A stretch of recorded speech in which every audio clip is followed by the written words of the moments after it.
Hello साथियों, भड़ास for Bollywood में आप सभी का स्वागत है। साथियों, आज बात करेंगे शशिकला की। जी हाँ, जिन्हें भयानक ननद के रूप में देखा जाता था और अपने अभिनय से उन्होंने लाखों दिलों को जीता है। शशिकला हिंदी सिनेमा की सबसे दमदार चरित्र अभिनेत्रियों और यादगार ब्रह्म्स में गिनी जाती हैं। उन्होंने 100 से अधिक फिल्मों में काम किया और अपने अभिनय से हर दौर में अलग पहचान बनाई। शशिकला का जन्म 4 अगस्त 1932 को महाराष्ट्र के सोलापुर में हुआ था। उनका परिवार पहले काफी संपन्न था, लेकिन आर्थिक तंगी आने के बाद परिवार रोजगार की तलाश में मुंबई आ गया। बहुत छोटी उम्र से ही शशिकला नृत्य और अभिनय में निपुण थी।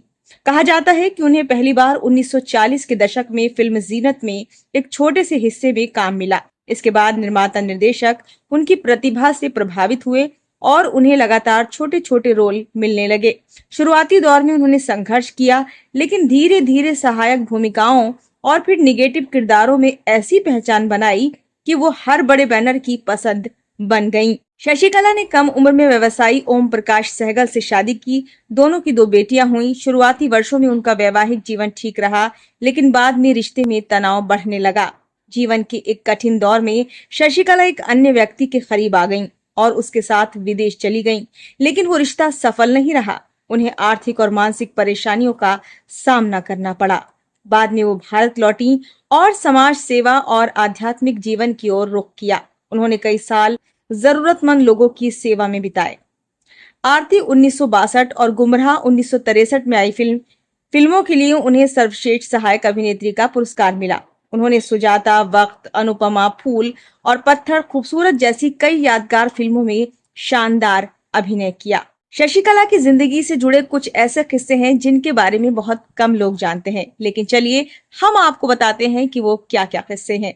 जब उनके पिता का कारोबार पूरी तरह खत्म हो गया तो पूरा परिवार रोजी रोटी के लिए मुंबई आ गया। शशिकला रोज अलग अलग फिल्म स्टूडियो के चक्कर लगाती थी। छोटी छोटी भूमिकाओं में जो भी पैसे मिलते उससे पूरे परिवार का खर्च चलता था।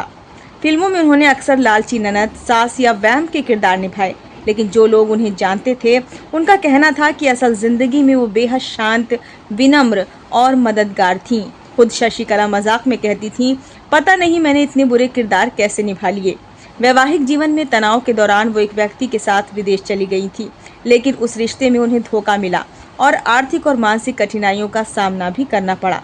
भारत लौटने के बाद उन्होंने नया जीवन शुरू किया और समाज सेवा, आध्यात्मिक जीवन की राह चुनी। कठिन दौर के बाद जब उनकी मुलाकात मदर टेरेसा से हुई तो वो भावुक होकर रो पड़ी। इसके बाद उन्होंने लंबे समय तक जरूरतमंद लोगों की सेवा में समय बिताया और फिल्मी चमक दमक से दूर रहने लगी। हालांकि उन्हें कभी बड़ी नायिका के रूप में पहचान नहीं मिली, लेकिन सहायक भूमिकाओं में उन्होंने ऐसी छाप छोड़ी कि आरती और गुमराह के लिए उन्हें 2 बार फिल्म फेयर सर्वश्रेष्ठ सहायक अभिनेत्री पुरस्कार भी मिला। शशिकला ने एक इंटरव्यू में मधुबाला से अपनी पहली मुलाकात का बहुत दिलचस्प किस्सा सुनाया था। उन्होंने बताया कि जब उन्होंने पहली बार मधुबाला को देखा तो कुछ पल के लिए उन्हें यकीन ही नहीं हुआ कि कोई इंसान इतना खूबसूरत भी हो सकता है। उनके शब्दों में उनका पहला ख्याल था, ये लड़की इतनी खूबसूरत कैसे हो सकती है।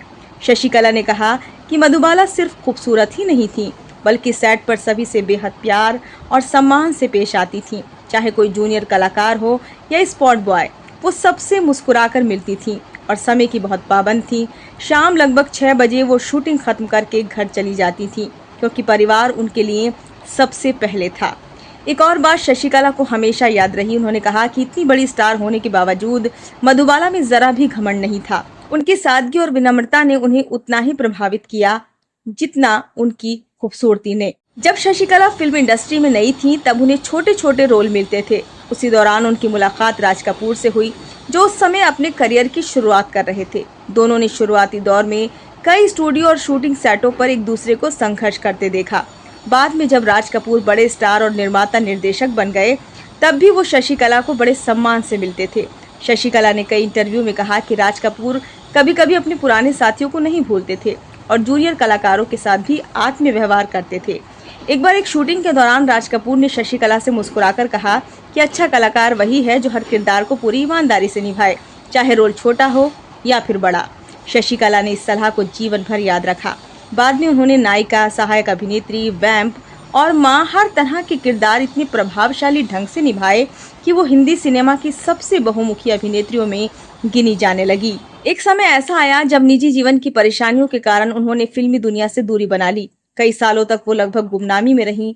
जब वो वापस मुंबई लौटी तो उन्हें लगा कि शायद अब फिल्म इंडस्ट्री उन्हें भूल चुकी है, लेकिन ऐसा बिल्कुल भी नहीं था।